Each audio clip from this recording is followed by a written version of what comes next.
Well, at least the ones I actually bothered with. Sound familiar? That's because Mount Mortar is so tedious, I never even bothered going through the whole thing.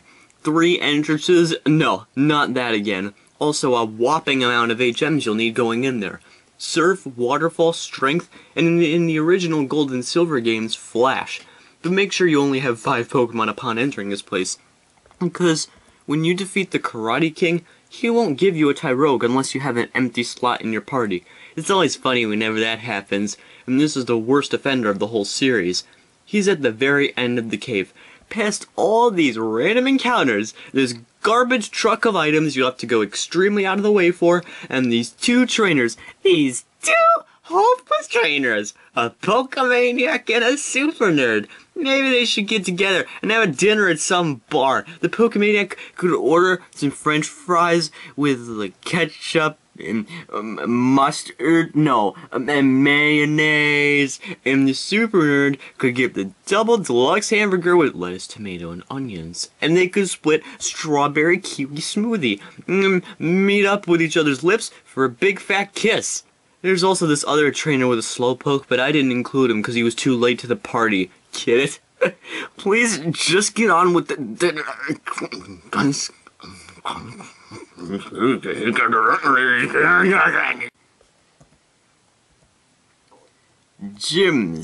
Gyms. It took a bit of time to decide which gym is actually such a problem it needs to be on the list. Lenora's gym came very close. The puzzle is confusing, and every single person there is cheap and overpowered, especially for being only the second gym. Until I remembered that Clay's gym in Black and White 2 is so insane it might as well be its own dungeon. Well, this is a nice place. There's a lobby with a nice receptionist, and the gym itself looks pretty cool so far with the fans and the cool drums and the music. Alright, how does this place work?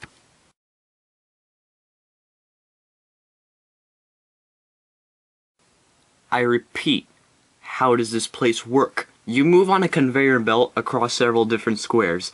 The belts branch out in different directions until you make it to Clay. Sounds simple enough, right? Guess how many different squares there are?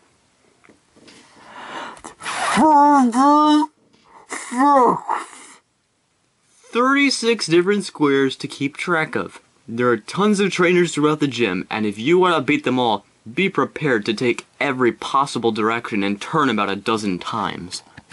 It doesn't help that for the most part you can only see the squares directly in front of you, but any place you haven't been will remain pitch black until you make it there. God knows how you'll make it there because you can almost never tell which path to take and where the other ones lead. By the time you actually make it to the gym leader, you'll probably have to go heal up at the Pokemon Center and traverse the darn place again until you make it back. As for where Clay is standing, it doesn't even look that cool. I much prefer where he was in the prequel with this awesome passage taking you to the very bottom of the gym. Plus, he has his own vehicle, and vehicles are sweet.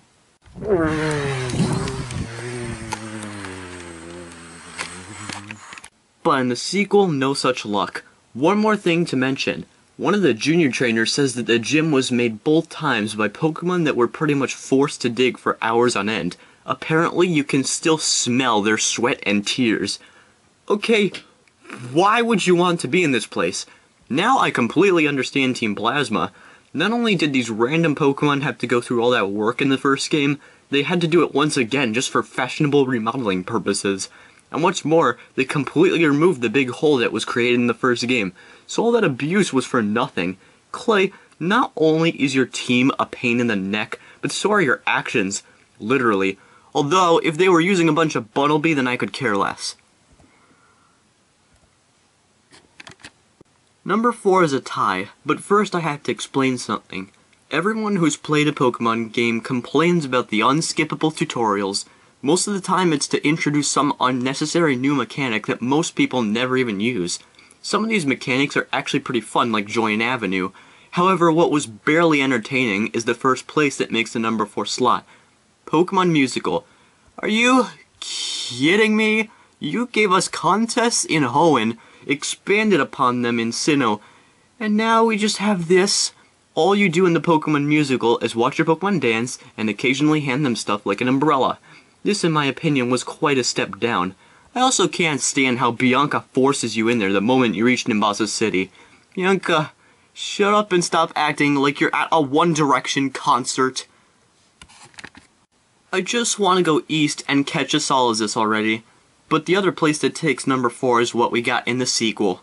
That's right, the Pokemon musical ties with Pokestar Studios. You might find this ironic considering how much I enjoy making videos, but Pokestar Studios really wasn't that special to me. I didn't like how they pretty much force you to choose a certain option. Sure, you could be funny and ask where the bathroom is during an important scene of the movie, but if you want to get disapproval for the next 30 seconds, then don't do it. Also, the tutorial. Oh god, the tutorial. Was this place really such a big deal that the moment you get your second badge they have to shove you into Pokestar Studios and stop you from calling the police? Here's pretty much what the tutorial is, which feels like it takes about 20 minutes in a nutshell. Oh my god, you're a quarter finished with the main game? That does it. I've got to call the most annoying character in all of Unova. Impossible. He just passed the very beginning of this game? That is quite a ridiculously remarkable feat. Hurry up and kidnap him. Okay, little guy, we're gonna force you to watch an entire movie made by our company, so sit your fat butt down and enjoy it, or I'm getting the golf clubs.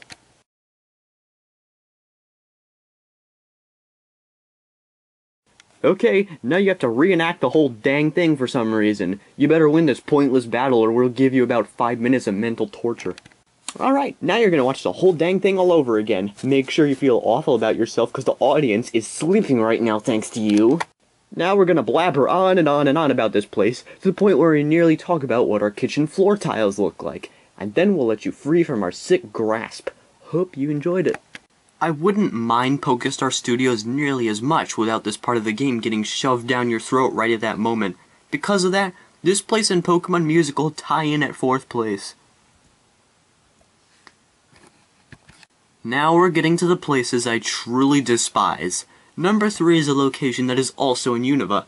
It is optional and for good reason. This place is more of Icarus. I love the music and the more of Icarus and all, but Pinwheel Forest had it first, so shut your pie hole. I never really liked swamps in a Pokemon game, and this one just looks so messy. Random branches and leaves lying around in a bunch of gloppy puddles. No thanks. The paths seem to have no sense of direction. You would basically only ever come here to battle a small amount of trainers with teams that are aggravating, and cross these scattered annoying ponds to get a couple items. Also, can anyone say Stunfisk? Guess what? You have a 100% chance of encountering one while surfing, and it's still very common in any other case. So every single time you come across these ponds that only exist to annoy you by separating you and an item, you've got to surf across it and listen multiple times to these ugly useless Pokemon that sound like farts. Oh, the first graders would love the more of Icarus. Personally, I love what X and Y did with their visuals. They made a region that showcased its beauty on purpose, and that made these games so interesting to play through. Unless you make this huge mansion for basically no reason, fill it with a bunch of snobs, and force you on this mission with one of your worst rivals yet. In that case, you have Parfum Palace. Game Freak, why, I ask? Why couldn't you just have us find the Pokeflute at the end of Route 6 and save the data space for something exciting in the postgame? Of course not. They were too busy designing this place covered in gold, platinum, copper, marble, bronze, silver, beeswax, sugar crystals, high fructose corn syrup, you name it. Normally taking the Pokeflute from the person you first meet in this place would have been fine, but instead his prissy little Furfrou had to run away, because who the heck knows why. You all know how I'm not the biggest fan of Furfrou, especially after this mission. Oh well, at least we get someone to help us. Who's it gonna be? No. What did I ever do to anybody to deserve this horrible consequence? Seriously, I can't stand most of your rivals in X and Y. Anytime you have to interact with these idiots is such a bother. Thanks, Shauna. Now you can wait for me to tell you where to stand still and wait for this thing to pop out so you can grab it with your 2-ounce arms. Oh, poor girl, you have to stand in a special spot where you can see it.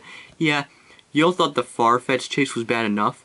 This is about 10 times more annoying. If you don't understand whatever stupid trick you have to do here, it could take at least half an hour before you finally trap this thing. This is not fun. I am bluntly stating that. and this stupid thing's walk cycle is starting to get on my nerves. You know what? The fool that lost this furfuru in the first place should be able to fix up his own garden so it doesn't get to the point where you could lose your pet in it. So you finally get it, and it's apparently such an emotional moment that it deserves a fireworks display. Really? Really now? And I have to watch it with Shauna as she's standing there trying to flirt with me? Sure, I'll take the TM and the poke flute now. Bye! I'm not done though. In the anime, I thought you couldn't possibly make this place more questionable, but in what I believe is the worst episode in the XMI series, Awakening the Sleeping Giant, they pulled it off. A whole cast of these unhuman-looking spoiled brats with intolerable voices is introduced. And I don't think I've ever wanted to punch a character in the anime so hard as I did with Princess Allie. I could rant about this completely messed up location for as long as I feel like it, but for now, I'll just end off by saying that Princess Allie's name might as well be Princess Angelica. Now for a recap. If you're wondering why I'm showing my floor vent, it's for no reason at all. Number 15, Green Path. Number 14, several battlefield facilities. Number 13, Silphco. Number 12, Lumio City. Number 11, it was like Cerulean Cave. Number 10, the original Granite Cave. Number 9 was like, oh god, what was number? What was Suno's Victory Road. Number 8, the Chroma Ruins. Number 7, rounds 40 and 41 in the Johto region. Number 6, Mount Mortar. Number 5, Clay's Gym in Black and White 2. Number 4, the Pokemon Musical and Pokestar Studios. Number 3, more of Icarus. And number 2, Perfume Palace. I know, it's Parfum. I'm just trying to sound funny. If you started playing Pokemon at a very young age like me, you've always had that place you were stuck in for hours. Just the thought of it makes you sick, like finding out your younger sister is pregnant. I have one of those locations. It made no sense at all. Had a frustrating finale, and a whole lot of weird gimmicks. Can anyone say Seafoam Islands? Okay, let's just automatically cancel out the Seafoam Islands in Gen 2, because that place was awesome. If only in those games. In any other game, it's simply awful. One of the weirdest things about Seafoam Islands is the boulder dropping mechanic. As soon as you push a boulder into a certain hole, you better pray it was the right one, because you can almost never tell. Then you're supposed to go back down and surf across these currents that carry you all over the place.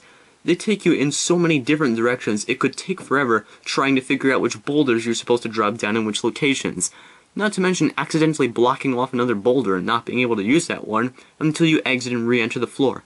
Yeah, you're gonna need a lot of repels for this place.